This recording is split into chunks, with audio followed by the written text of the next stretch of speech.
Good morning class, कैसे हैं? आपका हमारे समदरिया यस में स्वागत है दोस्तों। आज के लेक्चर में हम फ़राजी आंदोलन को देखेंगे दोस्तों। इसके पहले हमने बहावी आंदोलन को बताया था। बहावी के पहले अलीगढ़ मुस्लिम आंदोलन को देखा था दोस्तों। आज के लेक्चर में फ़राजी आंदोलन देखेंगे और फ़राजी आंदोलन से किस तरह का क्वेश्चन आपके एग्जाम में पूछा गया है हम उसको भी बताएंगे दोस्तों। देखिए, सबसे पहले हमें ये जानना है दोस्तों कि फ़राजी आंदोलन ये कब हुआ था। तो ये 1838 से लेकर 1862 के बीच हुआ था दोस्तों। कहाँ हुआ था दोस्तों? ये बंगाल में हुआ था। फ़राजी आंदोलन मुख्यतः इनका जो केंद्र था दोस्तों ये बंगाल था। बंगाल के ढाका फरीदपुर में दोस्तों फ़राजी आंदोलन का मुख्यालय है दोस्तों। ठीक है, इसके फाउंडर फ़राजी आंदोलन के संस्थापक कौन है दोस्तों? मोहम्मद ए शरीयत उल्लाह। मोहम्मद ए शरीयत उल्लाह ये फ़राजी आंदोलन के फाउंडर है दोस्तों। अच्छा, इस मोहम्मद ए शरीयत उल्लाह और इस आंदोलन को प्रसिद्ध करने का श्रेय जो नाम आता है दोस्तों वो दादू मीर है, जिन्हें हम दादू मियाँ के नाम से भी जानते हैं दोस्तों। ये और कोई नहीं, मोहम्मद ए शरीयत उल्लाह के पुत्र हैं दोस्तों। इस आंदोलन को प्रसिद्ध करने का श्रेय किससे जाता है दोस्तों? दादू मीर को जाता है, जिन्हें दादू मियाँ के नाम से जानते हैं। इन्होंने फ़राजी आंदोलन को 1840 में नेतृत्व प्रदान किया था दोस्तों और ये शरीयत उल्लाह के पुत्र थे। फ़राजी आंदोलन जो चला था दोस्तों इसका उद्देश्य क्या था, हम अब उद्देश्य पे चर्चा करेंगे। यहाँ पर एक चीज़ ध्यान रखना दोस्तों, फ़राजी आंदोलन, पहला क्वेश्चन कि फ़राजी आंदोलन को प्रसिद्ध किसने किया था?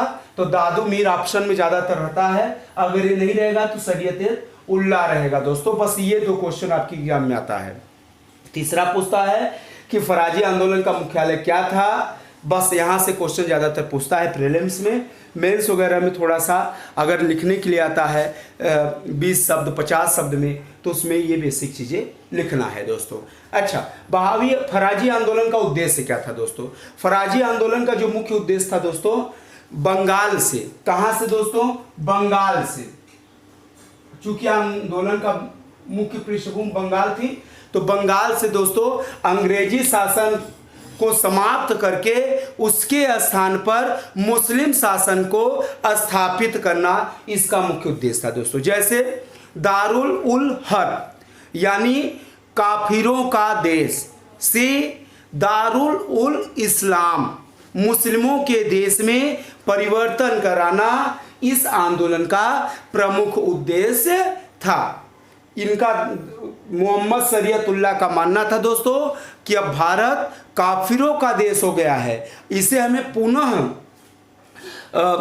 मुस्लिम देश को बनाना है, दारुल उल इस्लाम में परिवर्तन करना है। और इसी उद्देश्य को पूरा करने के लिए इन्होंने दोस्तों बंगाल में फ़राजी आंदोलन आरंभ किया था, जिसका हेड ऑफिस ढाका या फरीदपुर में था दोस्तों। फरीदपुर से ही फ़राजी शब्द लाया भी गया है दोस्तों।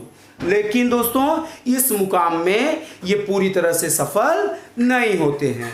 बाद में दोस्तों इनके जो पुत्र थे दादू मियाँ ने के हाथ में जब नेतृत्व आया दोस्तों, तो इन्होंने इस आंदोलन को सफल बनाने के लिए कुछ तरीके अपनाए। क्या तरीका अपनाए दोस्तों?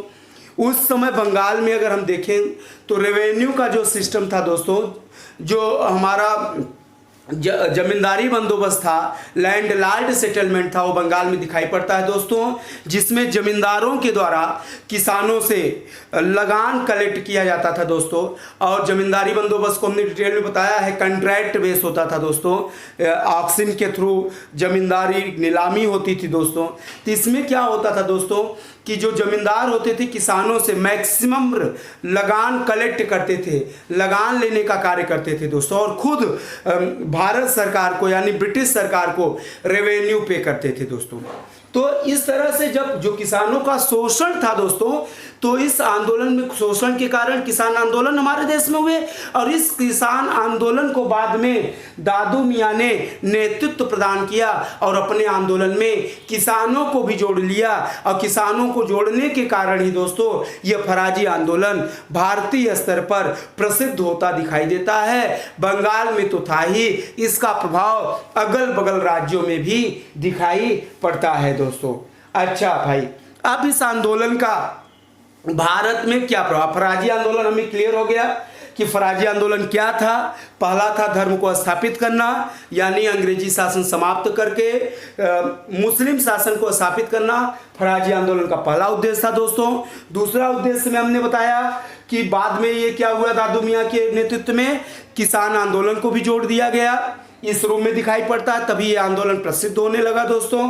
फिर इसका इफेक्ट क्या पड़ा, इसका सबसे बड़ा प्रभाव ये पड़ा दोस्तों कि भले ही इन्होंने इस्लाम धर्म स्थापित करने के लिए, मुस्लिम शासन स्थापित करने के लिए ही आंदोलन स्टार्ट किया, लेकिन इससे कहीं ना कहीं अंग्रेजों के विरुद्ध एक क्रांतिकारी भावना का जन्म हुआ दोस्तों। और मुस्लिम कम्युनिटी हिंदू कम्युनिटी के साथ मिलकर देश को आज़ाद कराने के लिए सक्रिय रूप में दिखाई पड़ता है। इसका कहीं ना कहीं दोस्तों, चूँकि अंग्रेजों के भी दुश्मन मुस्लिमों के भी दुश्मन अंग्रेज, भारतीयों के भी दुश्मन अंग्रेज, दोनों का उद्देश्य एक, इसलिए यहाँ पर एक क्रांतिकारी भावना का जन्म भी दिखाई पड़ता है। दूसरा इसका इफेक्ट पड़ा दोस्तों, जब इस आंदोलन में किसान आंदोलन के साथ जोड़ दिया गया तो यहाँ पर हिंदू मुस्लिम थोड़ा सा ही सही दोस्तों एकता दिखाई पड़ती है। और जब एकता दिखाई पड़ी तो इसका इफेक्ट हुआ कि हिंदू मुस्लिम में नज़दीकियाँ बढ़ी। और दूसरी तरफ जो इस्लाम धर्म था, इस्लाम धर्म में कट्टरता, विशुद्ध इस्लाम की परंपरा का जन्म हुआ। यानी यहाँ पर दोस्तों फराजी आंदोलन के अंतर्गत हम ये भी देख सकते हैं कि इसी के कारण इस्लाम में एक कट्टरपन का उद्भव भी दिखाई पड़ता है। तीसरा इसका प्रभाव भारतीय इतिहास में ये दिखाई पड़ता है दोस्तों, किसान आंदोलन को सक्रिय करना। यानी इस आंदोलन में जो किसान थे, किसान जो हमारे यहाँ किसानों का आंदोलन चल रहा था दोस्तों, हमने आगे लेक्चर में बताया है कि चला था, कहाँ चला था, कैसे चला था।